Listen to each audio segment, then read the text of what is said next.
ये भाई लाइसेंस तोड़ दिया इन सबन ने, सारे ड्राइवर भाई ने लाइसेंस तोड़ दिए। हमने आज से ये लाइसेंस फाड़ दी। मोदी जी को, अमित शाह जी को और जितने मेंबर ऑफ पार्लियामेंट हैं इनको पत्र के द्वारा हम लोग की आज ये पीड़ा बोल रही है, हम लोग का आज ये दुख बोल रहा है। ये देखो आपकी सहमति से गाड़ियां खड़ी हैं, तो स्टीयरिंग छोड़ो आंदोलन करेंगे।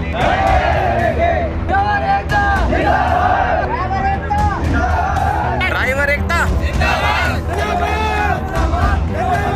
काला कानून, ड्राइवर एकता जिंदाबाद। बेखूबी, बिना हिचक, बिना डर के आप ज्यादा से ज्यादा इसको शेयर करिए। इसके समाधान के लिए हम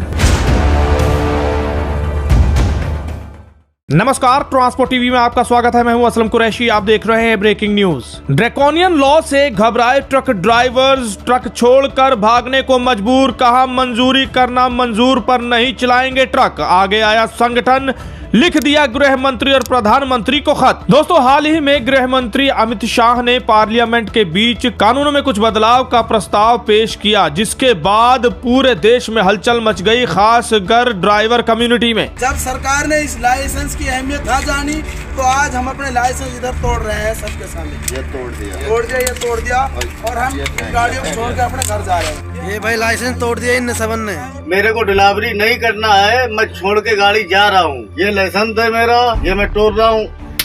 ये लाइसेंस तोड़ दिया मैंने। आज इस नतीजे पर पहुंच चुके, इसलिए हमने आज से ये लाइसेंस फाड़ दी।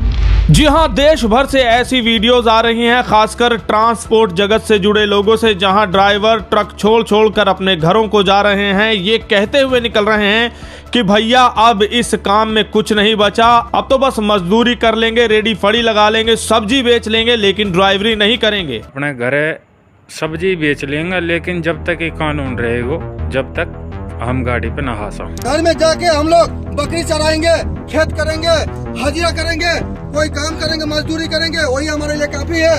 हम गाड़ी नहीं चलाएंगे। अगर 10 लाख रुपए होते थे आज छिल्ले पे हम गाड़ी पोते हैं, रोटी बोरे। भाई साहब घर जा रहा हूँ। क्यों? अरे भैया, इसमें 10 साल की सजा बोल रही, 7 लाख रुपया भरना पड़ेगा। 3 साल का लौंडा है, 3 साल का लौंडा 10 साल बाद तो हमको भी भूल जाएगा हमारा बाप कौन है। गाँव जा रहे हैं, चाबी आप दीजिएगा, हम काय के लिए देंगे। बोलने इसमें जा रहे हैं ट्रेन पकड़ने। और आप भी भैया जा रहे हैं? अरे क्या करेंगे भाई, 10 साल थोड़ी ना। आपका गाड़ी कहाँ खड़ी है? वो खड़ा है पंप में। अच्छा, लोड गाड़ी छोड़ के जाएंगे? क्या करेंगे भाई, 10 साल नहीं जेल काटेंगे। तो भाई ऐसे में तो गाड़ी अभी नहीं चलेगी। अभी यहाँ पे चले गए हम, 2-4 ड्राइवर गिने चुने बचे हुए हैं। जो भारत को रोटी खिला रहा है उसे ही भारत मारना चाहती है। 5 लाख रुपए जुर्माना, अगर जुर्माना 5 लाख रुपए ड्राइवर दे सकता है तो वो घर बैठ के भी खा सकता है, तो ट्रक ड्राइवरिंग करे ही क्यों? अगर ऐसे 10 साल का अगर सजा हुआ ड्राइवर के लिए, फिर गाड़ी क्या चलाएगा? इससे घर में नहीं रहेगा बैठा हुआ। आज जितनी गाड़ियां हैं उतने ड्राइवर नहीं है। 80% गाड़ियां बिना हेल्पर के चल रही है। फिर हमारा बैग उठाए और गाड़ी छोड़ के चले। अब ये इतने ड्राइवर है, सब गाड़ियाँ छोड़ के अपने अपने घर को जा रहे हैं, कोई गाड़ी नहीं चलाएगा। भाई जो ये देश में जो काला कानून पास हुआ है ड्राइवर और कंडक्टरों का, सब ये काला कानून वापस ले जाए तो हम गाड़ी भरेंगे, नहीं तो कोई ड्राइवर के पास में 10 लाख रुपए और 10 साल की सजा भुगतने के लिए टाइम नहीं है। आखिर ऐसा क्या हो गया, चलिए आपको बताते हैं। दरअसल बीते दिनों पार्लियामेंट में गृह मंत्री अमित शाह ने एक प्रस्ताव पेश किया, जिसे अब पास भी कर दिया गया है। जी हां, इसमें बताया गया है कि जो पहले हिट एंड रन का केस था, जिसको लेकर 2 साल तक की सजा थी, उसमें अब 10 साल तक की सजा का प्रावधान कर दिया गया है और साथ ही साथ जुर्माना भी लगाया गया है। वैसे तो ये देश के सभी ड्राइवरों पर लागू होता है, चाहे वो कार वाले हों, चाहे ट्रक वाले हों या कोई भी। हिट एंड रन केस मरता हुआ छोड़कर कोई भाग जाता है तो इसके लिए हमने 10 साल की सजा का प्रावधान। हिट एंड रन केस में एक्सीडेंट के समय अगर कोई किसी को मरता हुआ मार कर छोड़ गया तो उसकी अब खैर नहीं, ऐसा इस कानून में प्रावधान है। जी हां, 10 साल तक की सजा का प्रावधान है। अभी हाल ही में हमने एक ब्रेकिंग न्यूज भी इस पर की थी, आप उसे विस्तार से देख सकते हैं। इस ब्रेकिंग न्यूज करने के बाद हमें तरह तरह के कमेंट्स आए हैं। जी हाँ, लगभग 4000 प्लस कमेंट, 12000 प्लस लाइक्स हमें मिले हैं। यानी कि इतने लोग इस खबर से जुड़े हुए हैं, एंगेज हो रहे हैं, यानी कि ये उनकी घबराहट दिखाता है। आप देख सकते हैं कमेंट सेक्शन तरह तरह के मिली जुली प्रतिक्रियाएं आई हैं, लेकिन लगभग या ज्यादातर ने यही डर जताया है कि अब ट्रांसपोर्ट जगत में ड्राइवरी करना खतरे से खाली नहीं है। जी हां, 10 साल तक की अगर सजा हो जाती है तो वो करेंगे क्या, उनका परिवार करेगा क्या, ऐसा डर है। दरअसल इस कानून में बहुत कुछ अभी भी क्लियर करने की जरूरत है कि ये 10 साल तक की सजा अगर है तो कैसे, क्या इसमें ड्राइवरों के बचने की कहीं कोई गुंजाइश है, कैसे वो अपने आप को बेगुनाह साबित करेंगे, ये सब सवाल भी उठ रहे हैं। मीडिया रिपोर्ट्स के अनुसार तरह तरह की खबरें छप रही हैं, उसमें एक्सपर्ट्स बता रहे हैं कि इसमें अभी भी ध्यान देने की जरूरत है, रिकंसीडर करने की जरूरत है। यह खबर ट्रक ड्राइवरों में आग की तरह फैल गई। तरह तरह की प्रतिक्रियाएं जब आने लगी तो संगठन भी आगे आया। जी हां, all India motor transport Congress भी आगे आया और उन्होंने ड्राइवरों की इस चिंता को कंसीडर किया, समझा और उसके बाद एक बड़ा कदम उठाया है। उन्होंने देश के गृह मंत्री और प्रधानमंत्री तक को खत लिख दिया। खत में यह लिखा कि भैया ये जो ड्रैकोनियन लॉ आपने निकाला है ये कहीं ना कहीं चिंता का विषय है, इस पर रिकंसिडरेशन होनी चाहिए, यानी कि दोबारा से एक बार सोच विचार होना चाहिए, क्योंकि इससे ट्रांसपोर्ट जगत से जुड़े लोगों पर बेहद प्रभाव पड़ने वाला है, खासकर ड्राइवरों पर। चलिए अब आपको दिखाते हैं या बताते हैं कि इस लेटर में उन्होंने क्या क्या लिखा है, आपके लिए ये जानना बेहद जरूरी है। देख सकते हैं सबसे पहले तो सब्जेक्ट लाइन में उन्होंने लिखा है कि the road transport fraternity of India strongly protest and raises concerns regarding draconian provisions under proposed legislation on hit and run cases under the Bharatiya Nyaya संहिता 2023। यानी कि वो कहना चाह रहे हैं कि ट्रांसपोर्ट फ्रेटर्निटी यानी कि जो ट्रांसपोर्ट से जुड़े लोग हैं वो इसका बेहद विरोध करते हैं और ये चिंता जताते हैं कि ये जो ड्रैकोनियन प्रोविजन इसमें दिए गए हैं हिट एंड रन केस में, जो भारतीय न्याय संहिता 2023 के अंतर्गत हैं, उसको रिकंसीडर करने की जरूरत है। उन्होंने ये माना है कि ट्रांसपोर्ट सेक्टर और ट्रक ड्राइवर देश की इकोनॉमी में सबसे वाइटल कंट्रीब्यूटर हैं, यानी कि बहुत बड़ा इनका योगदान है देश की इकोनॉमी में। और इस तरह का जो कानून निकला है उससे वो घबराए हुए हैं। इसमें रेमिफिकेशंस यानी कि कुछ न कुछ बदलाव की या क्लेरिफिकेशन की जरूरत है। पहले पॉइंट में उन्होंने लिखा है कि the proposed law has been introduced without any consultation with stakeholders particularly representatives from the transport sector. यानी कि उनका कहना है कि ये जो प्रपोज्ड लॉ है इसे बिना किसी स्टेक होल्डर की राय मशवरे के ही पेश कर दिया गया। आगे वो बताना चाह रहे हैं कि दिस ओवरसाइट इज क्रिटिकल। उनका कहना है कि ये बहुत ही गंभीर है। आगे उनका लिखना है इसमें किसी भी तरह का अभाव बुरी तरह से प्रभावित करेगा इस सेक्टर को। दूसरे पॉइंट में उन्होंने लिखा है कि India is currently grappling with the shortage of drivers in the transport industry which is around 27% in the country. उनका कहना है कि भारत में पहले ही ड्राइवरों की 27% तक की कमी है, यानी कि लोग इस व्यापार इस बिजनेस से नहीं जुड़ रहे हैं।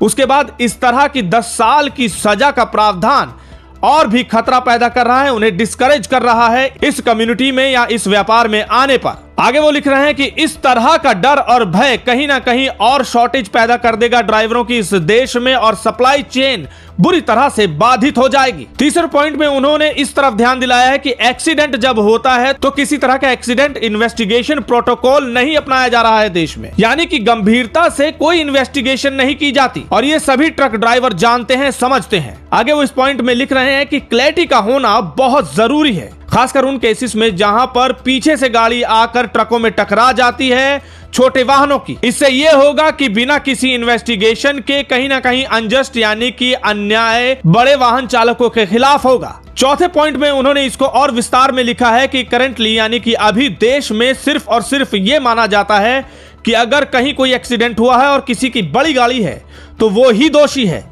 ये एक तरह का माइंडसेट चल रहा है, चाहे गलती किसी को भी हो लेकिन दोषी बड़े वाहन वाले को माना जाता है। ये कहीं ना कहीं अन्याय है बड़े वाहन वालों के साथ, यानी ट्रक ड्राइवरों या ट्रेलर वालों के साथ। अब पांचवें पॉइंट में उनका कहना है कि हिट एंड रन केस में थोड़ा सा रिकंसिडरेशन इसलिए भी जरूरी है क्योंकि हर जगह ये नहीं होता कि ड्राइवर वहां पर इंटेंशनली एक्सीडेंट करके किसी को मरता हुआ छोड़कर भाग जाए। वहां पर वो इस वजह से भागता है कि वहां भीड़ आकर उसे मार देगी, उसे वो गुस्सा झेलना पड़ेगा। इस डर से वहां से निकल जाता है। ये डर उसके दिल से निकालना सुनिश्चित किया जाना चाहिए, इसलिए रिकंसिडरेशन की जरूरत है। उनका कहना है कि उनकी सिक्योरिटी को लेकर कुछ मेजर अपनाए जाएं। बहुत तरह के इंसिडेंट सामने आते हैं जहां पर ड्राइवर अपने आप बाद में आकर सरेंडर कर जाते हैं, उस समय लेकिन सिचुएशन को देखते हुए वहां से भाग जाते हैं। अब लास्ट पॉइंट में उन्होंने बोल्ड करके अक्षरों में यह दिखाना चाहा है कि कहीं ना कहीं पूरी ट्रांसपोर्ट कम्युनिटी इससे कंसर्न है। इस तरह के लॉ से इसको दोबारा से एड्रेस करने की या इस पर ध्यान देने की जरूरत है, नहीं तो ये देश में बहुत बुरी तरह से सप्लाई चेन को प्रभावित करेगी। उन्होंने आगे लिखा है, the transport industry is a linchpin in the economic machinery and any disruption could have severe consequences. यही लिखना चाहा है कि ट्रांसपोर्ट इंडस्ट्री इस देश की इकोनॉमिक मशीनरी में बहुत बड़ा योगदान निभाती है और इस तरह के लॉ कहीं ना कहीं डिसरप्शन यानी कि बाधा पैदा कर देगी इकोनॉमी को बढ़ने में। देश के गृह मंत्री और प्रधानमंत्री को तो ये लेटर भेजे गए हैं, साथ ही साथ लोकसभा और राज्यसभा के सभी सदस्यों को ये पत्र भेजे गए हैं कि इस ड्रैकोनियन प्रोविजन पर एक बार दोबारा से ध्यान देना चाहिए, रिकंसिडरेशन होनी चाहिए या जो भी कमियां हैं या कोई भी सुझाव जो दिए जा रहे हैं उन पर विचार करें। इन्हीं सब को लेकर all India motor transport Congress के कोर कमेटी के चेयरमैन बाल मलकीत सिंह का क्या कहना है, आइए सुन लेते हैं। हिट एंड रन केस की जो सजा के कारण परिवहन उद्योग में और हमारे ड्राइवर भाइयों में बड़ा आक्रोश है, नाराजगी है, भय है, डर है और आज से ही इसकी चिंता हमें सताने लगी है। पहले ही देश भर में 27% ड्राइवर की शॉर्टेज है और ट्रांसपोर्ट सेक्टर और ड्राइवर एक वाइटल कंट्रीब्यूटर है रोड सप्लाई चेन में, माल ढुलाई में। अगर इसमें कोई सुधार नहीं किया गया या इस बिल को जो काला कानून की तरह हम इसको देख रहे हैं, अगर इसको वापस नहीं ले गया तो आने वाले दिनों में बहुत बड़ी परेशानी देश में सप्लाई चेन में होगी। ऑल इंडिया मोटर ट्रांसपोर्ट ने कांग्रेस ने इसका संज्ञान लेते हुए प्रधानमंत्री नरेंद्र मोदी जी को और गृह मंत्री अमित शाह जी को और जितने मेंबर ऑफ पार्लियामेंट हैं लोकसभा के राज्यसभा के, इनको पत्र के द्वारा अपनी चिंताएं, रोड ट्रांसपोर्ट सेक्टर की चिंताएं अवगत कराई हैं। सुना आपने, उन्होंने भी यही सब बातें की हैं, यही डर जताया है या ड्राइवरों के डर को देखकर जो प्रतिक्रिया की है उसमें यही है कि इस पर दोबारा से रिकंसिडरेशन हो। सुझाव दिए हैं कि इस पर अमल किया जाए ताकि ड्राइवरों की चिंता कम हो सके। हमारे जो माननीय गृह मंत्री अमित शाह जी ने एक ऐसा काला कानून पारित करवाया है लोकसभा के अंदर जिसके तहत हमारे ड्राइवर वर्ग बुरी तरह से घबराया हुआ है।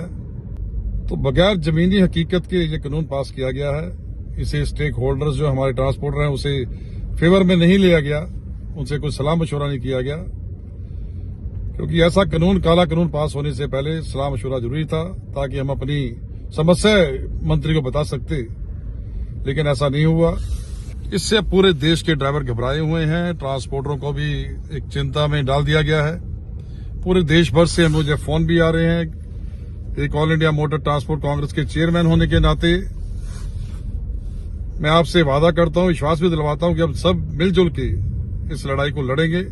हालांकि देश के ड्राइवरों में बहुत बड़ा क्योस हो चुका है, इसको एक बार समझाए जाने की जरूरत है। ये जो पत्र भेजे गए हैं इसके बाद अपना कोई प्रतिनिधि निर्धारित करे जो इनकी क्वेरीज को सुलझाए, इनकी बात रख सके। इस वीडियो को देखने के बाद आपके क्या विचार हैं कमेंट सेक्शन में लिखकर जरूर बताइए। अगर आपने अभी तक हमारा यूट्यूब चैनल सब्सक्राइब नहीं किया है तो चैनल को सब्सक्राइब कर लें। फेसबुक और ट्विटर पर भी आप हमें फॉलो कर सकते हैं। ट्रांसपोर्ट टीवी देखने के लिए धन्यवाद।